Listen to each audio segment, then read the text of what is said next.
This is one of those stories that it sticks with you. It's about an 8-year-old girl who went through something absolutely unimaginable.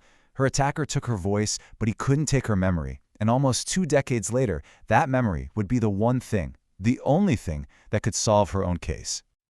Okay, so let's start here. This is the moment. 19 years after he left a little girl for dead, that Dennis Earl Bradford finds out his victim is still alive. You can just feel the shock in those words, right? The disbelief. But to really understand this moment, we have to go all the way back to the beginning. So picture this. It's Dickinson, Texas, a hot August night back in 1990. 8-year-old Jennifer Shute is sound asleep in her bedroom. A stranger creeps in through an open window and just like that, snatches her from her own bed. 14 hours. Can you imagine? 14 agonizing hours go by.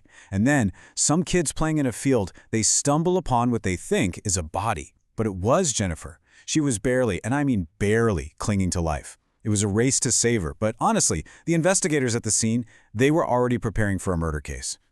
How she survived is it's beyond belief. And it's horrifying. Her throat was cut from ear to ear, so badly that her vocal cords were completely severed. Yet somehow the blade missed every single major artery.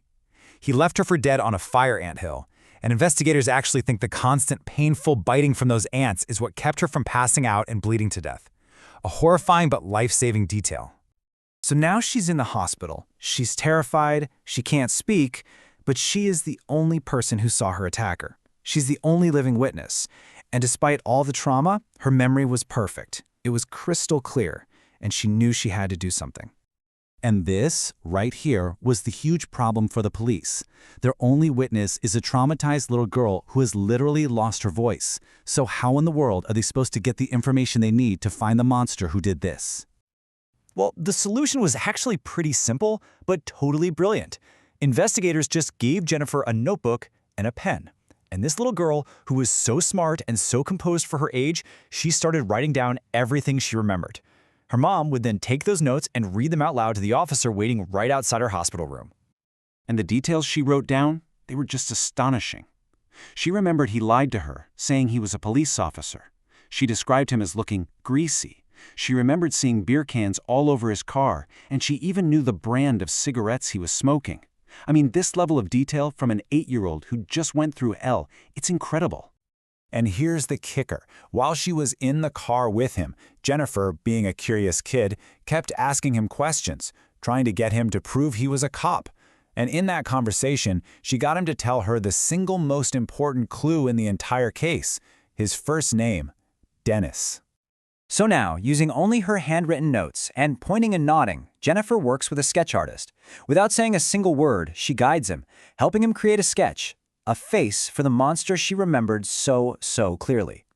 But you know, even with this incredible testimony from a kid who just refused to be silenced, the trail went cold. The sketch didn't turn up a suspect, the leads just dried up, and for Jennifer, this was the beginning of a long, frustrating silence. For 18 years, nothing. The case just sat there, cold. Jennifer had to grow up, always looking over her shoulder, always wondering if the man named Dennis would ever be found. And then, in 2008, a new detective, Tim Cromie, was assigned to her case. Oh, and during those long, silent years, another miracle happened. Doctors told her vocal cords were so damaged, she'd probably never speak again. But one day, she got frustrated, and a tiny sound came out. Slowly, her voice started to come back. As she puts it, I haven't shut up since. I just love that. It's such a perfect symbol of her spirit. So, Detective Tim Cromie. His arrival on the case was the turning point. He brought a fresh set of eyes, he was totally dedicated, and he had the power of modern technology on his side, something that just didn't exist 2 decades earlier. This is the promise that Detective Cromie made to Jennifer the very first time they met. For her, after 18 years of feeling like she'd been forgotten, hearing those words changed everything. She finally had someone in her corner who was just as determined as she was. And suddenly, time, which had been the biggest enemy of this case for so long, became its greatest strength. All that evidence they collected from the crime scene back in 1990, well, now it held the key, because DNA technology had advanced so much they could finally test it in ways that were impossible back then. After about a year of waiting, the call came in.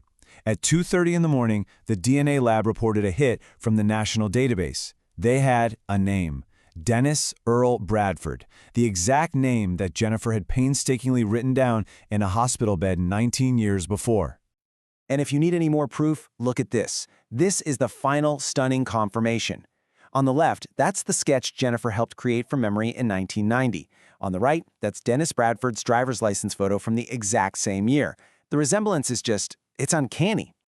I mean, this quote from one of the investigators really says it all. The fact that an 8-year-old girl who was traumatized, severely injured, and on pain medication could give a description this accurate, it was absolutely monumental. So, with the arrest of Dennis Bradford, you'd think the final chapter was about to begin. But Jennifer wouldn't get the chance to face him in court. Instead, she had to find her own way to get justice and to finally, truly reclaim her own story.